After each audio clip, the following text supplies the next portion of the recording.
buddy? Doing good, man. Doing good. Let me first say congratulations. It's on Thank your you. Instagram. You're having a boy now. Yeah, baby boy. You have a girl already? Got a girl.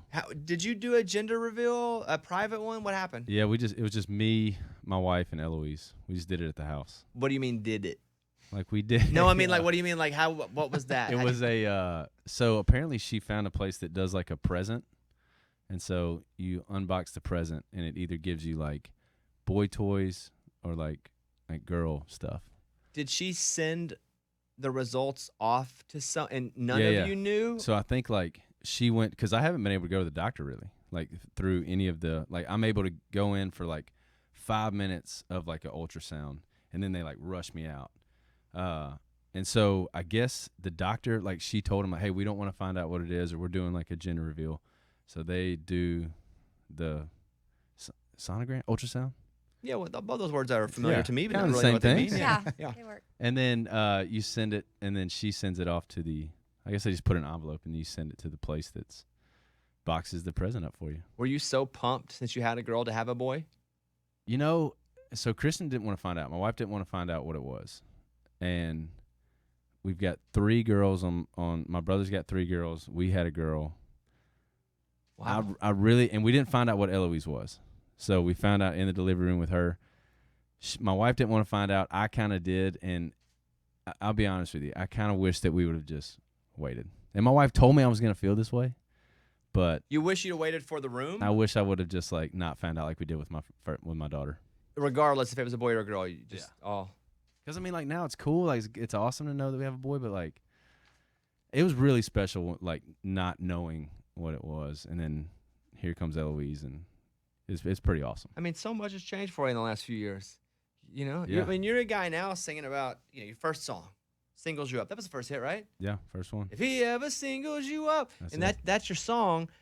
I mean, that's talking about a you that was years ago. Yeah. And now you're a dad of 2. Yeah.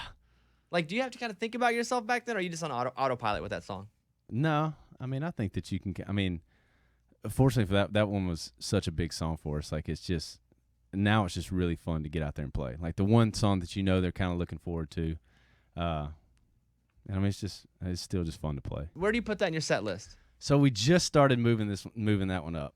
But it's still towards like the back half. Like probably the last 3 or 4 songs we kind of we'll play that one, and then we'll end on some of the other ones, some of the newer ones. Because if you played it earlier, people be like, "All right, we heard it. Let's go, guys." I know. Wouldn't that be terrible if like half of your that was like one of the worst parts about playing through the pandemic when we were doing these drive-in shows. Like I just tell myself that they were trying to beat the traffic because nobody wants to say like, "Oh yeah, that car's leaving," because you just ran them off.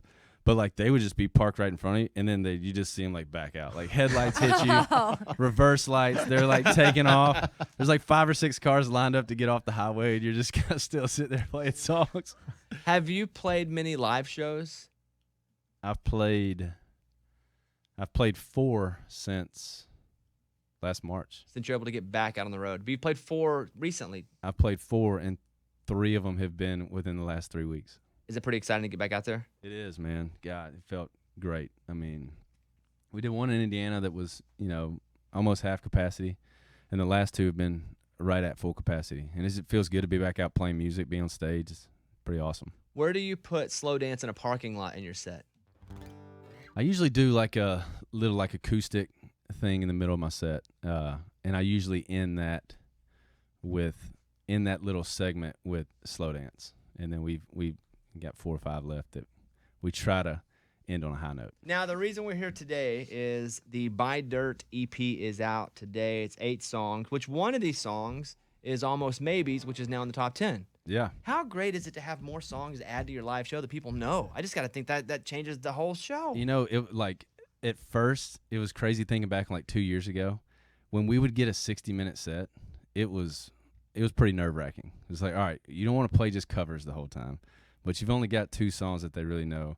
They don't really know a lot of the album songs. So it's pretty wild now to start building those sets out and being like, man, how are we going to get to all these songs? Or like if we have like a 45-minute, festival slot where it's kind of like, man, we've got, coming up on 5 singles. How do we mix in some of the songs that aren't singles that they still want to hear? So yeah, a lot better spot to be in now than it was starting out when we were running all over the place in a van. I mean, he just slowly creeps up on you with all the hits. Yeah, I mean, it's crazy. I mean, I still remember the first day getting the call about Singles You Up being a number one, and it's still just as special every time that we get one. So very grateful. On this new EP, you wrote every song except for track 1, which was that John Prine song. Yeah. Why'd you pick that song? Man, that was always one of I'm a huge John Prine fan, and unfortunately we lost him over the pandemic. And, not that John Prine needed me to tip my hat to him, but that was just my way of saying thank you for the influence that he's had on my music and the songs that he's left us with. And I just thought that'd be a great way to kind of start off this EP. Buy Dirt has Luke Bryan on it. It's the title track. It's track 2 on this. How did you get Luke, and why this song for Luke? Actually, the second when we finished it, I was like, man, this just feels like, Luke. And the cool thing is, that song is Luke. I mean, he's got farms all over Tennessee, so he knows a little bit about buying dirt. But also, too, man, he's a great dad, great husband, and just a great guy. And I actually sent him a text message with the song attached, and I was like, Luke, man, this song means a lot to me, and I think it's going to speak to you. If it does, I would love to have you on it.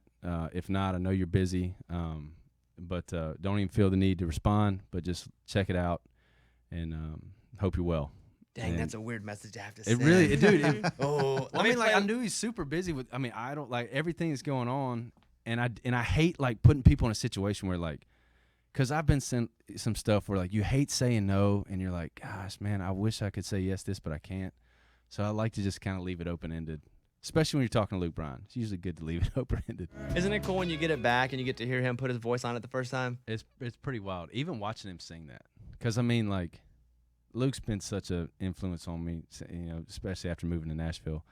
But like just sitting in the studio with him, watching Luke sing. Oh, you were in with him when he yeah, recorded it. I was there like the day, like headphones on, and just like waiting for that second verse to come in and him to start singing. And that like when it's a pinch me thing where you're like, dude, I'm sitting here in Nashville, Tennessee, recording a song that I got to write with some of my best friends, and Luke Bryan's in there singing on it. It's pretty wild. I just think about sending that text, and you're just like, oh, man, is he going to respond? You're watching, see if those bubbles pop up. I know, and then they go away. And But then he also gave permission for him not to respond. I try to leave it as open. I know, which is nice and thoughtful because you know how busy he is. Then you're like, did he what did he say back to it? His first message back was, what's your plan with this song? And like I looked down and saw like text from Luke, and I was like, oh my God, he listened to it. Like, I looked down, I was like, what's your plan? So I basically just reset. I think I was like so nervous. I just reworded the first message I sent. And now that I'm looking back on it, he was probably like, okay, well, what do you want to do? Is this like a full on, like, do you want me to take second verse? Do you want me to like, how are we doing this? That's probably what he meant.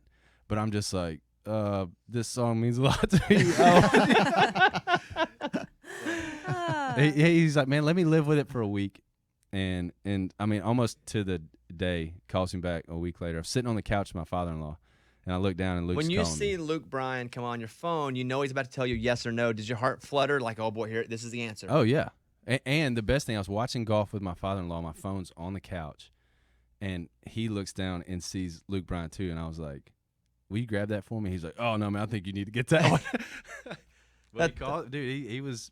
I mean, he was actually driving out to his farm whenever he called me and probably going to buy some dirt. Yeah. He probably felt like he was just going to do it all together. So. Yeah. All right, you guys. Jordan Davis has a new EP out today. Such a good guy, good music. He talks about golf, but every time I text him, he's like, sorry, I can't play. It's been at least 4 times. I've asked him to play at least 4 times at this point. I've been out of town every time. I think one time Jordan texted me to play golf, and it was during the morning. And I'm like, I have a job. It's like when you ask someone to do something, but you know they're busy. So they're No. But there's a good chance you're either in I knew there's a chance you're doing something, but I was like, you know what? We've been trying to play golf together forever. I'm gonna text him just to see. He's like, and hey, I did try to make it work. He's like, I know it's a weekday and it's during the morning hours, and I don't know what you got going on. I'm like, I have to do my job. I don't know if you're busy at all. I have to pay my mortgage.